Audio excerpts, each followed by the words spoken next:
সকালে উঠেই আমি আগে ব্রাশ করে নিচ্ছি আর এমনভাবে পোজ দিচ্ছি যেন মনে হচ্ছে আমি একটা মডেল, তাই এটাকে ইগনোর করো। মুখটা ধুয়ে নেওয়ার পরে আমি চলে যাচ্ছি রান্নাঘরে চা বানাতে। ইয়েস গাইস, চা বানাতে। তাই আমি এখানে বাসনের মধ্যে খুঁজে নিচ্ছি কোনটায় চা বানাবো, কোনটায় যে অনেকটা খোঁজাখুঁজির পর আমি পেয়ে গেছি যেটাতে আমি চা বানাবো।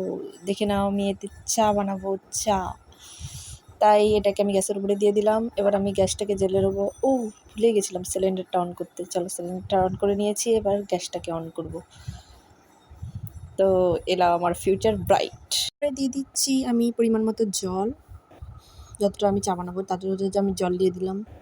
তারপরে দিচ্ছি নুন, তারপরে আদা, লবঙ্গ, গোলমরিচ সব দিয়ে বেটে আমি এর মধ্যে দিয়ে দিলাম। এটা যতক্ষণ ফুটছে তার মধ্যে আমি এবার দেব, এরপর দিয়ে দিচ্ছি আমি এখানে বাতাসা। চিনি দিচ্ছি না, বাতাসা দিয়ে দিচ্ছি। তারপরে দিয়ে দেবো চা পাতা দিয়ে দিলাম। এবার এটা ফুটে যাওয়া অবধি আমি একটু অপেক্ষা করলাম। গাইস, আমার চা বানানো হয়ে গেছে। গ্যাসটাকে অফ করে নিয়ে চাটাকে আমি ছেঁকে নেব। তারপরে চাটাকে আমি চায়ের কাপে ছেঁকে নেব। দেখো গাইস, চা আমি ছেঁকে নিচ্ছি। চাটা আমার ছাঁকা হয়ে গেছে। দেখো 1 কাপ চা। তারপরে আমি সেটাকে বিস্কুটের সাথে খাবো। এই যে আমি বিস্কুটটাকে চায়ের মধ্যে ডুবিয়ে খেয়ে নিলাম। তারপরে একটু চায়ের চুমুক দিলাম। কি স্বাদ। তারপরে আমি স্নান করতে যাওয়ার জন্য চলে যাচ্ছি।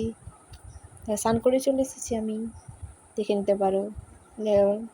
আমি তো কিছু মাখি না, তবুও দেখিনি কী কী মাখছি। চলো আয়নার সামনে যাওয়া যাক।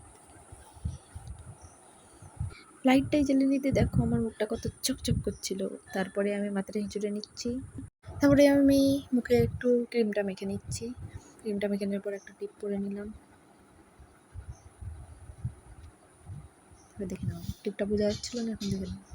দেখো গাইস, আমার মুখটা কত চকচক করছে, কিন্তু এটা আমার কামাল নয়, এটা হচ্ছে যার কামাল, এটা হচ্ছে যে আমার সূর্য মামার কামাল। দেখে নাও মুখটাকে একদম কত। ভিডিওটা ছিল এই পর্যন্ত, তাই ভালো লাগলে অবশ্যই লাইক, কমেন্ট, শেয়ার করে দিয়ে চ্যানেলটিকে সাবস্ক্রাইব করো।